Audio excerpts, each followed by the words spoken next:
What's up, guys? Welcome to the Chess Giant. This is Solomon Ordell, and in today's video we cover the Cabbage Attack. Now, my old chess coach in my tournament days, Eric Schiller, made the opening up, which was kind of cool for me to see. But the big question is, why did Schiller call it this? Well, it will be easier to explain why in just a moment, but what I can tell you right now is that this might be one of the worst chess openings I've ever seen in my entire life, outside of openings like the Fried Fox Defense and the Coca-Cola Gambit. Now here, we're starting off with the move c3, which I actually like for white with the Saragossa opening. Many assume that this is a bad move for white because I've never seen it before, but think about it this way. Against the move e4, a top-tier chess opening for black is the Karl defense, looking to support this move, d5. And here's white. We're doing the same exact thing, just playing the Karl defense with the white pieces and an extra tempo. In fact, against the move e5, the main option here for white is d4, simply playing the Karl up a move. But with the Cabbage Attack, we're taking a different approach by playing the move a3. And now against a move like d5, just giving black the full control of the center of the board, we're now going to be playing the move b3, followed by bishop b2. Now, what on earth is white doing? To be completely honest, guys, I cannot tell you. But now against the move knight c6, it gets even more confusing because we play the move a4. We could have played this in a single move, but instead we decided to take two. And now against the move bishop d6, we can continue now with g3, followed by e3. And by playing this move e3, you have officially reached the Cabbage Opening system. Now, why again was Cabbage the name decided on? Well, guys, look at the last 7 moves. c3, a3, b3, bishop b2, a4. Notice how we had to use this a pawn twice, g3, and now e3. And there you guys have it. We are officially writing English words by playing chess moves. Now, guys, is this position very good for white? No. But at the same time, I got to give it to Eric Schiller. He used great creativity in literally spelling out a 7-letter word by playing these moves. And this position is far from losing from white.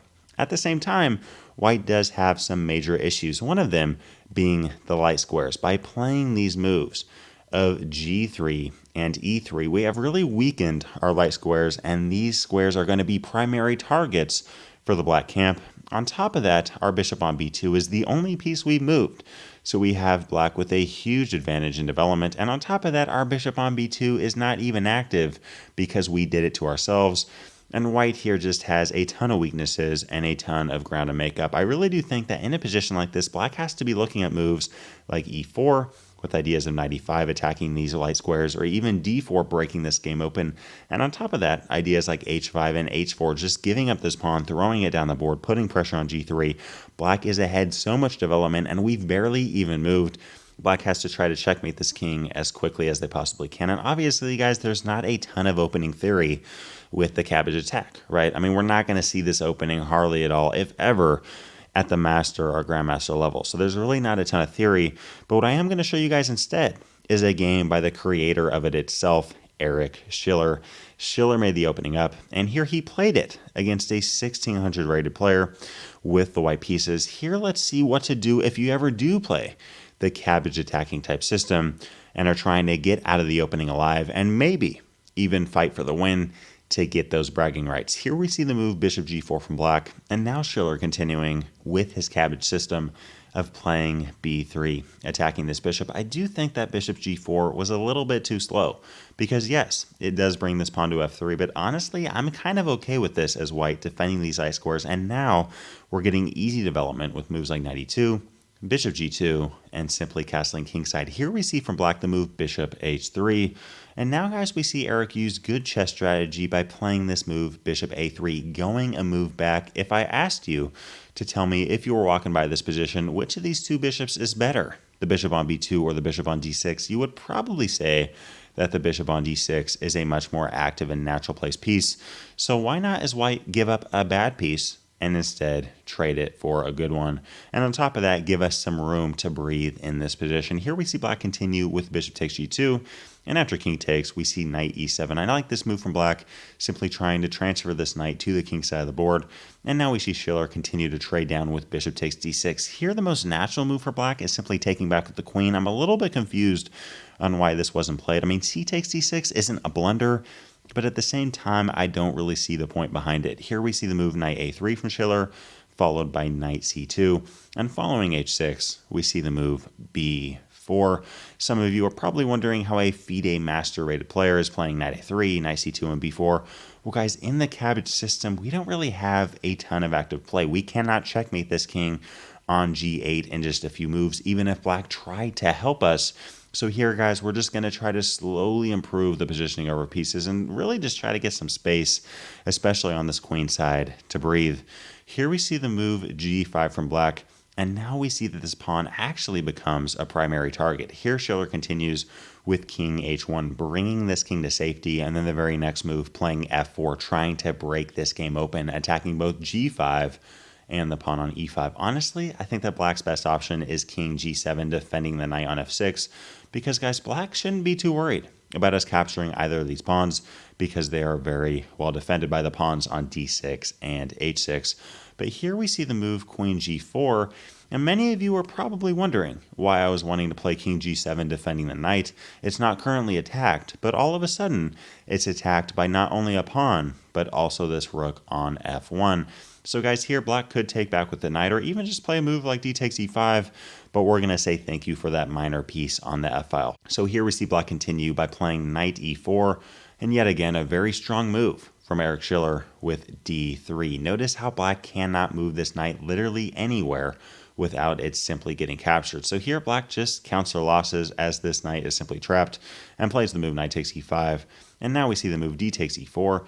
And after d takes, we now see from Schiller knight e d4. Very nice move. And really this does three things. First off, it attacks the square of f5. It also attacks the square of e6. And second off, it threatens a queen trade. Guys, here in this position, we are up material. And in chess, if you are up material, a general rule is to try to trade down to simplify the game, get into a very easy one endgame, and simply go home with the dub. So here black does not want to make things easy for white by simply trading off the board. So here we see the move queen h3, and now Schiller just continuing with queen e2, just making sure that all of these bases are currently covered. And here, guys, we see black continue by playing the move rook d8. Now, I do want to mention really quickly why this knight attacking the square on e6 is important. Some of you may have been wondering why I mentioned this, because currently there are two pieces defending it. But guys, notice here black would love to play a move like f5. Whole idea being ideas like rook f6 and rook f8 are in the air, forming a battery ram looking to support this potential f4 push. Black is simply losing this position. Why not try to give all their pieces up to try to checkmate their king? You're already going to lose. Why not try to throw everything in the tank? But guys, now by playing this move f5, because of our knight on d4, this knight now attacks the square and the queen can no longer see it. We simply play knight e6, and as you guys can see, we're simply about to go up the exchange. So guys, that is why black did not play f5 and instead went with rook d8, defending that square with the rook. And now we see white yet again continue with queen g2. White wants the endgame, but black does not. So we see the move queen h5, and now from white, knight f5, attacking the h-pawn, and more importantly, attacking this pawn on d6 at the moment. So we see the move d5, black just expanding, and now the move knight cd4. Talk about an active knight pair, just controlling the majority of the board here. We see the move knight c4, which I got to admit, this is an active knight attacking e3. But notice here this knight is kind of by itself, and on top of that, the square of e3 is defended by our knight on f5. So here Schiller really isn't worried about the knight on c4, but instead just plays rook ae1.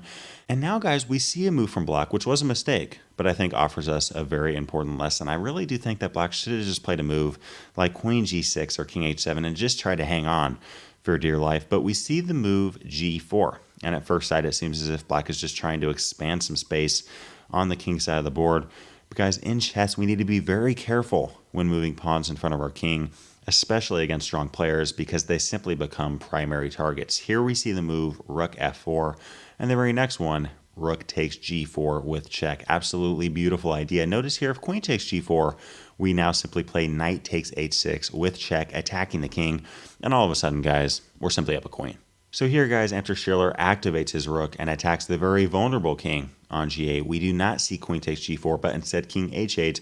But even now, black just continues with rook h4. And notice here, if a move like queen g5, we simply play queen h3, forming a battery ram on that h-pawn. The very next move, we're looking to take that pawn, attack the king, and this king is just not going to be hanging on very long. So here we see the move from black, rook takes f5, trying to get a knight and then get a rook. Obviously, we got a queen out of the deal. So we now see the move queen f2. Schiller looking to play queen f6 with check. Black stops this by playing f5, and yet again we see queen f4 trying to activate this queen, attack the pawn on b7, and following rook f7, we now see queen b8 with check.